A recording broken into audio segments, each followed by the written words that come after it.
This is a short supplemental lecture that is specific to Physics AB. Physics AB, of course, is an algebra-based course, not a calculus-based course.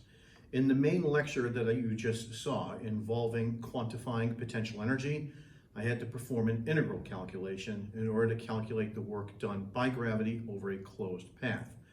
How do I do the exact same calculation, but in this case for an algebra-based course such as Physics AB? Here's how we go about doing so. So I once again have the exact same diagram here on the board as I did in the earlier lecture. But now what we're going to do is we're going to think of the integral that I performed in the main lecture as a series of infinitesimally small steps that are going to be added together. So here's then how we're going to visualize those steps. Okay, we first of all have the force of gravity as negative mg j hat. That does not change. And now let's go uphill, if you will, from point A to point B on my diagram.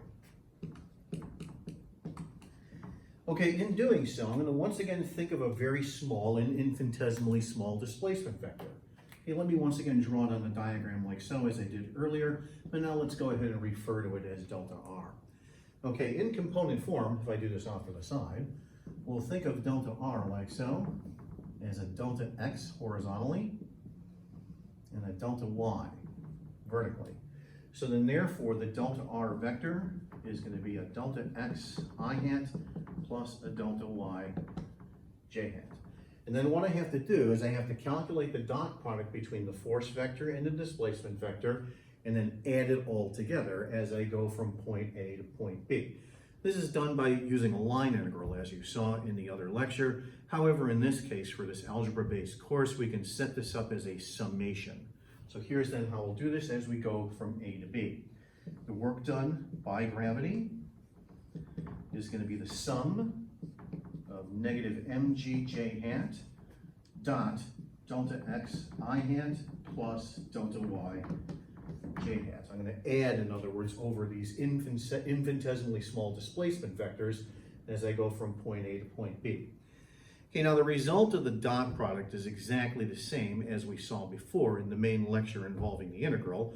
In other words, if you take an object and you step it horizontally, no work is done by gravity because the displacement vector horizontally is always perpendicular to the force of gravity straight downwards. So then therefore, when I perform the dot product here, we just end up with the following. The sum of negative mg delta y.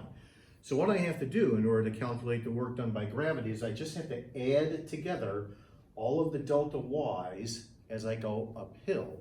If I add together all of the delta y's as I go uphill, then we just end up with the height change h. So when we go from point A to point B, the work done by gravity is negative mgh. How do we do this then backwards as we go from point B to point A? Well, what I'm going to do here is I'm going to go ahead and draw like so as we go from point B to point A, another displacement vector, delta r.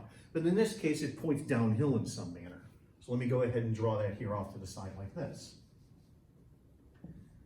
Okay, so here's the delta r. Here's the delta x horizontally, and the delta x doesn't matter. It doesn't matter if I point it to the left or to the right. However, the delta y is like so, and it's downhill. So there's going to be a negative sign associated with this delta y vector when I write out the dot product in just a moment. Okay, so now here on the lower board, let's do it like this.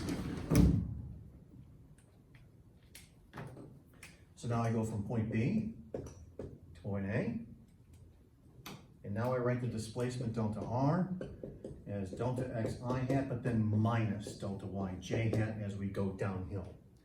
So then therefore, the work done by gravity is going to be the sum over those infinitesimally small steps of negative mg j hat. That's once again the force vector, and then we multiply by the displacement vector. This term doesn't matter because the dot product will give us 0 when we take a step horizontally, but the vertical term does matter. Like so, we're going downhill, hence the negative sign. So if you do the math here, the negative signs cancel out, and you end up with the following. And then therefore what we have to add together are all of the steps as we go downhill. Once again, we undergo a height change h. Therefore the work done by gravity when going downhill is mgh. So if you add the two together, the work done by gravity going uphill plus the work done by gravity going downhill, you end up with 0. The work done by gravity over the closed path is 0 once again.